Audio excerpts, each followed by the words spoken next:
नमस्कार. आपण या सत्रात दिलेल्या विणलेल्या कापडाच्या सॅम्पल्सचे पोत ठरवणे हे शिकणार आहोत.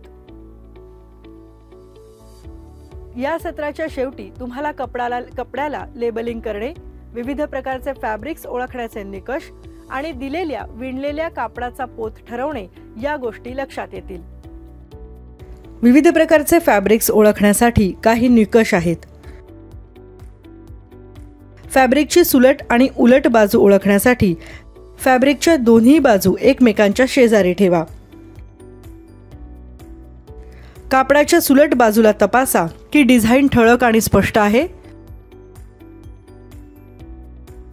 कापडाचे काठ गडद आहेत, पाईल्स म्हणजे धाग्यांची वीण स्पष्ट आहे.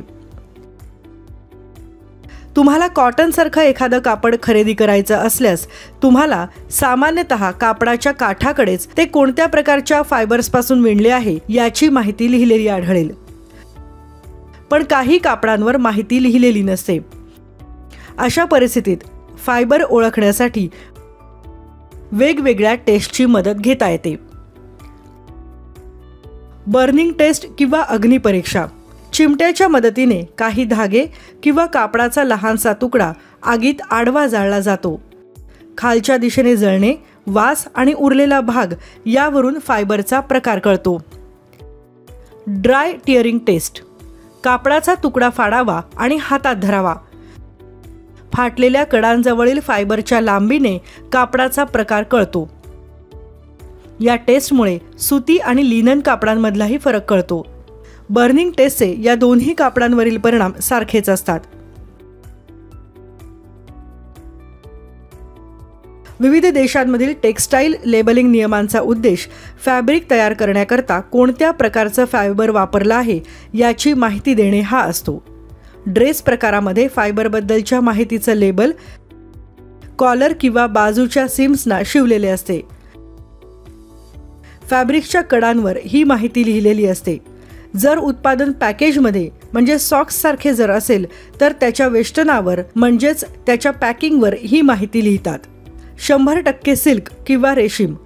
जे मटेरियल 100% एकाच कच्च्या मालापासून तयार करतात त्याला शुद्ध म्हणजे प्युअर किंवा ऑल असं लिहितात. यात दिसणाऱ्या सजावट साहित्यासाठी 7% सूट असते. आतल्या अस्तर किंवा लायनिंगसाठीच्या कापडाबद्दलची माहितीही देणं गरजेचं नाही. 80% नायलॉन, 20% इलॅस्टेन.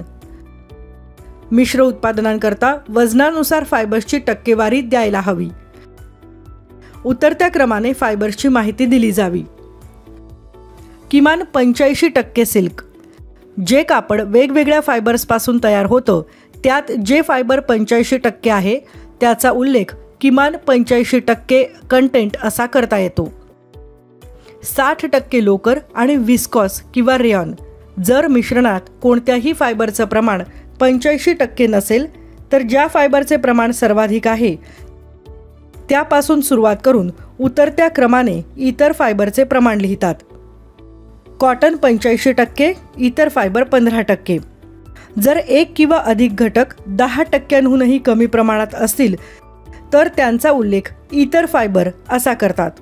आउटर किंवा बाह्य फॅब्रिक. 100% नवीन लोकर, अस्तर 100% सिल्क. लायनिंग असणाऱ्या कपड्यांमध्ये मुख्य लायनिंग मटेरियलमध्ये कोणते फायबर आहे हे लिहिले पाहिजे. आता आपण एक टास्क करणार आहोत. त्यासाठी तुम्हाला काउंटिंग ग्लास किंवा मॅग्निफाईंग लेन्सेस, विणलेले कापड, knitted fabric, non woven fabric, lace fabric आणि फर फॅब्रिक तसेच विणलेल्या कापडांचे सॅम्पल्स या वस्तू लागतील.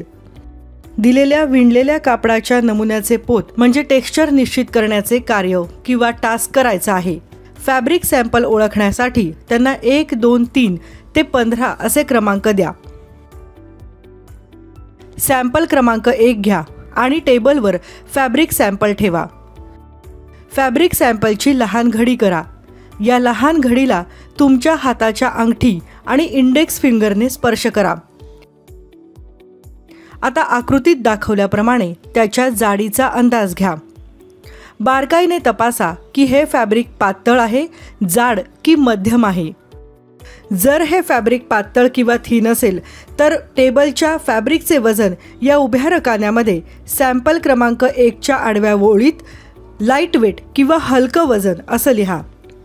जर हे फॅब्रिक जाड असेल तर फॅब्रिकचे वजन या उभ्या रकान्यामध्ये सॅम्पल क्रमांक 1च्या आडव्या ओळीमध्ये हेवी वेट किंवा जड वजन असं वर दिलेल्या टेबलमध्ये लिहा. जर हे फॅब्रिक जाड आणि पातळच्या मधलं असेल तर फॅब्रिकचे वजन या उभ्या रकान्यामध्ये सॅम्पल क्रमांक 1च्या आडव्या ओळीत मीडियम वेट म्हणजे मध्यम वजन असं लिहा. तुमचा अंगठा आणि इंडेक्स फिंगरने कापडाला स्पर्श करा आणि बारकाईने तपासा की सॅम्पल मऊ म्हणजे स्मूथ आहे की खरखरीत अर्थात रफ आहे. जर हे फॅब्रिक सॅम्पल स्मूथ असेल तर टेबलच्या स्मूथ किंवा रफच्या उभ्या रकान्यात सॅम्पल नंबर 1च्या आडव्या ओळीत स्मूथ असे लिहा. जर फॅब्रिक सॅम्पल रफ असेल तर टेबलच्या स्मूथ किंवा रफच्या उभ्या रकान्यात सॅम्पल नंबर 1च्या आडव्या ओळीमध्ये रफ असे लिहा. फॅब्रिक सॅम्पलच्या खाली तुमचा हात ठेवा आणि फॅब्रिकची पारदर्शकता म्हणजे ट्रान्सपरन्सी तपासा. जर तुम्ही फॅब्रिकमधून तुमचा हात स्पष्टपणे नीट पाहू शकत असाल तर टेबलमध्ये पारदर्शक किंवा अपारदर्शक म्हणजे ट्रान्सपरंट किंवा नॉन ट्रान्सपरंट या उभ्या रकान्यामध्ये सॅम्पल क्रमांक 1च्या आडव्या ओळीत ट्रान्सपरंट असे लिहा.